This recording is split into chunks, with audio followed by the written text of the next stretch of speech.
Hello guys, আসসালামু আলাইকুম। সবাইকে গ্রাম বাই চ্যানেলের পক্ষ থেকে স্বাগতম। আজকে আমি আপনাদেরকে কিভাবে লবণ চাষ হয় অর্থাৎ লবণ চাষিরা কিভাবে লবণ উৎপাদন করে বিষয়টি বিস্তারিত তুলে ধরার চেষ্টা করব।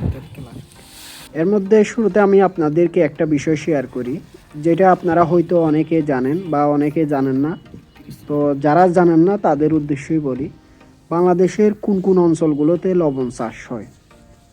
সাধারণত দক্ষিণাঞ্চলগুলোতে লবণ চাষ হয়। যেমন দক্ষিণাঞ্চল বলতে বোঝায় বঙ্গোপসাগরের পাশে, যেমন কক্সবাজার, চট্টগ্রাম, সাতক্ষীরা, খুলনা, এইসব অঞ্চলগুলোতে লবণ চাষ করা হয়।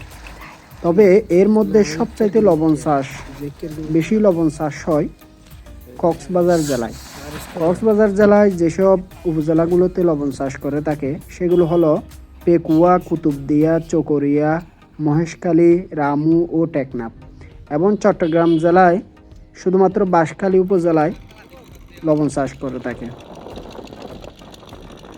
যেহেতু লবণ চাষ করতে লবণাক্ত পানির প্রয়োজন, এই জন্য উপকূলীয় অঞ্চলগুলোতে সাধারণত লবণ চাষ হয়।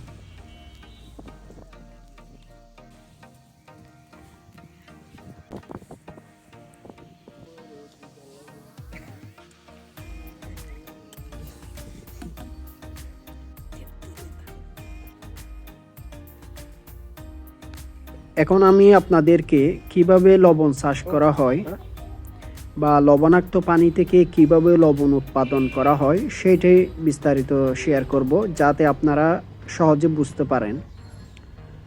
প্রথমে লবণাক্ত পানিগুলো বঙ্গোপসাগর থেকে এই ছোট ছোট খালগুলোর মধ্যে আসে।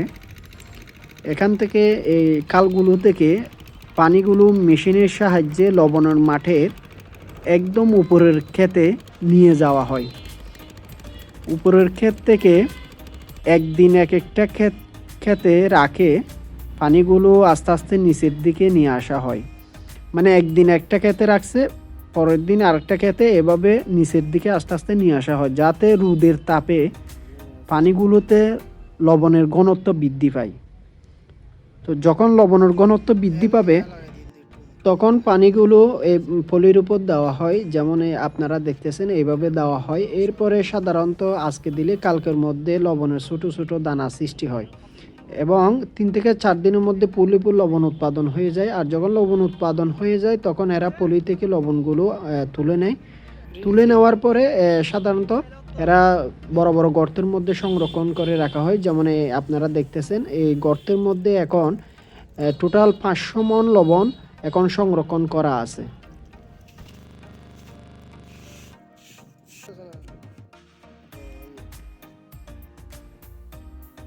এখন হয়তো আপনাদের মনে অনেকে প্রশ্ন আসতে পারে, বৃষ্টি হলে তখন কি করে, কি ব্যবস্থা নেয়? বৃষ্টি হলে সাধারণত পলিগুলো মুড়িয়ে দেওয়া হয়, যাতে বৃষ্টির পানি দ্বারা লবণের কোনো ক্ষতি না হয়। আর যে গর্তেরগুলোর মধ্যে লবণ রাখছে এগুলোর উপরে একদম কাঠি লবণাক্ত পানি দেওয়া হয়, যে লবণের ঘনত্ব বেশি এরকম পানি, যাতে বৃষ্টির পানি ওই লবণাক্ত পানিকে ছেদ করে কোনো ধরনের লবণের ক্ষতি করতে না পারে।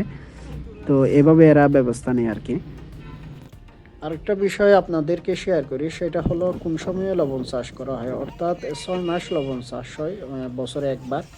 নভেম্বরের শেষের দিকে শুরু করে মের মধ্যখানের দিকে শেষ হয়। তো দর্শক সবাইকে ধন্যবাদ ভিডিওটি দেখার জন্য। ভালো লাগলে শেয়ার এবং লাইক এবং কমেন্ট করবেন আর সাবস্ক্রাইব করে পাশে থাকবেন। ধন্যবাদ সবাইকে।